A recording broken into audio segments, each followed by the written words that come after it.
सबने किया, सबका जीवन उद्धार हुआ। हमारे रामचरितमानस में दिया है शिक्षा, समीक्षा, परीक्षा और प्रतीक्षा। रामचरितमानस में शिक्षा, समीक्षा, परीक्षा और प्रतीक्षा सीता माता अनुसुईया ने लिया, परीक्षा माता सती ने लिया। परीक्षा का फल क्या हुआ? भूत भान भोले शंकर जी महाराज ने त्याग कर दिया। समीक्षा सुपनखा ने किया, प्रभु ने नाक कान कटवा लिया। सेवरी ने केवल प्रतीक्षा किया था, और सेवरी ने प्रतीक्षा किया तो प्रभु ने परम पद भी दिया था।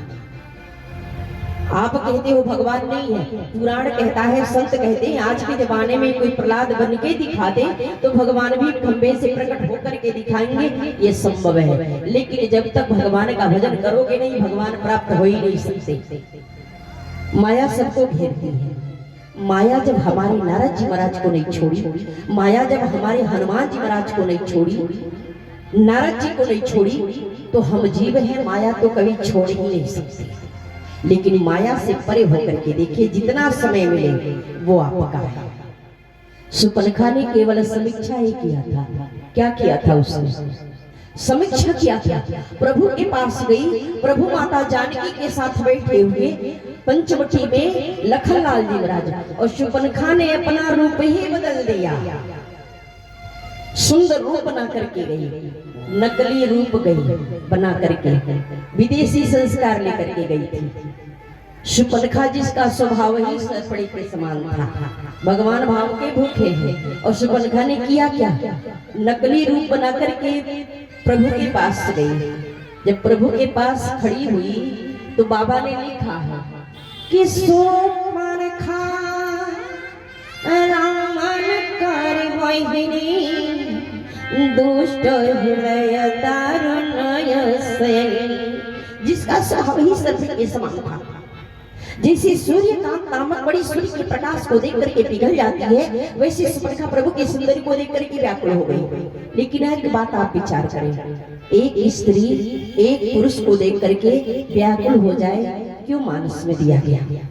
कागभूषुंडी जी गरुड़ से कहते हैं, स्त्री का स्वभाव है, चाहे भाई हो, पिता हो, पुत्र हो, अगर सुंदर है तो स्त्री का स्वभाव है एक बार जरूर देखती है।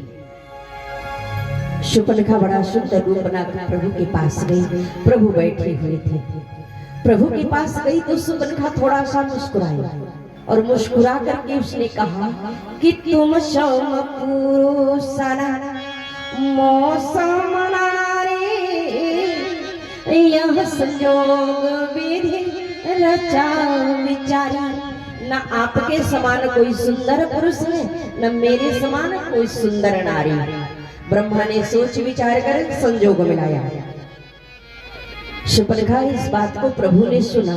प्रभु ने कहा, सुपनखा तूने तीनों लोकों में खोज डाला, मेरे समान कोई सुंदर पुरुष नहीं दिखाई दिया।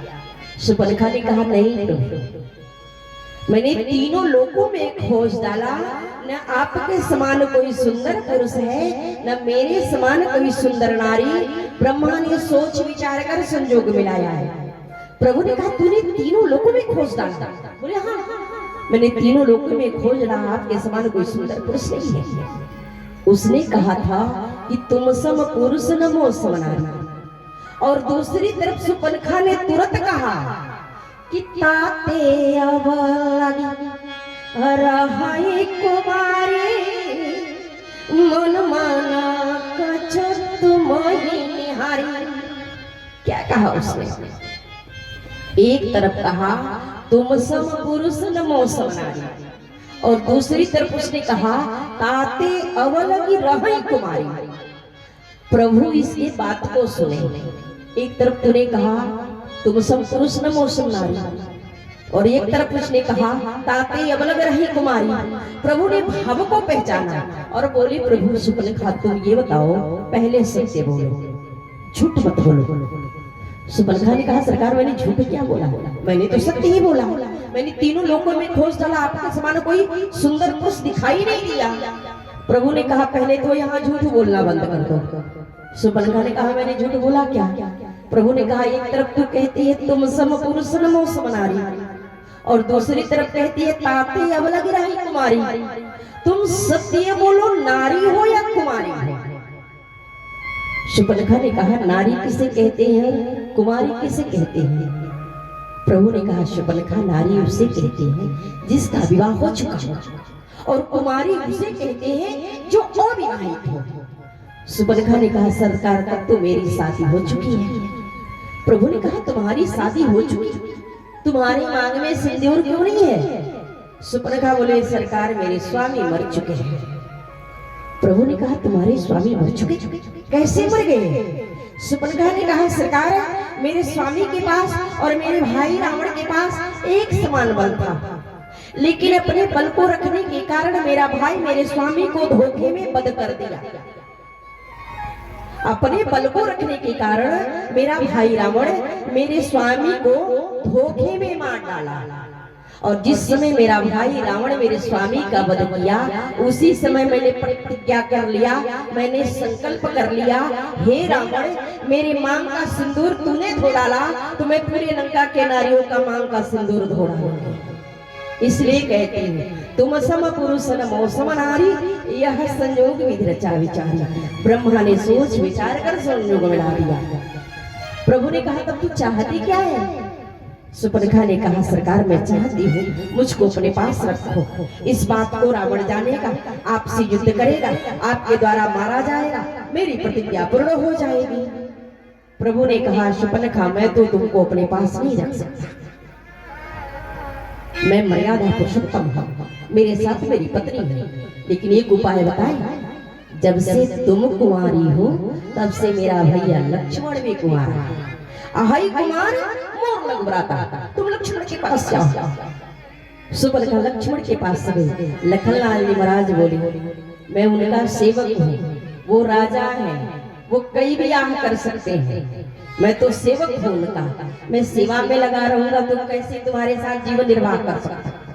समय मिलेगा नहीं, दोनों में झगड़ा होगा, भला इसी में राजा के पास भी जाओ, वो सब लायक है, वो मर्यादा पुरुषोत्तम है, वो सब कर सकते हैं, विवाह तो कर ही सकते हैं, राजा है वो। शूर्पणखा प्रभु के पास गई। प्रभु शूर्पणखा के भाव को पहचान रहे थे। प्रभु लखनलाल जी महाराज के पास भेजे और लखनलाल जी महाराज से इशारा किया। प्रभु ने इशारा जब किया तो लखनलाल जी महाराज ने कहा सुंदरी तुमको अपने पास वही रखेगा जो अपना लज्जा तिनके के समान समझेगा। इस बात को शूर्पणखा ने अपने असली रूप में आया, नकली रूप उसने बदल ही दिया, क्योंकि प्रभु को भाव पहचानना था, विदेशी संस्कार लेकर के आई थी। शूर्पणखा परिग्रहण कराने के भाव से आई थी, ना कि भगवान के दर्शन के लिए। प्रभु ने नाका नहीं कटवा लिया कि लक्ष्मण यति लाघव सो नाक कान बिन पिन ताके कर रावण कह मनव चुनौती, नाक कान का सफाया कर दिया। तो भाव ये कहता है भगवान के भजन में कभी ऐसा भाव न रखे कि भगवान है ही नहीं, भगवान रोम रोम में बसा है।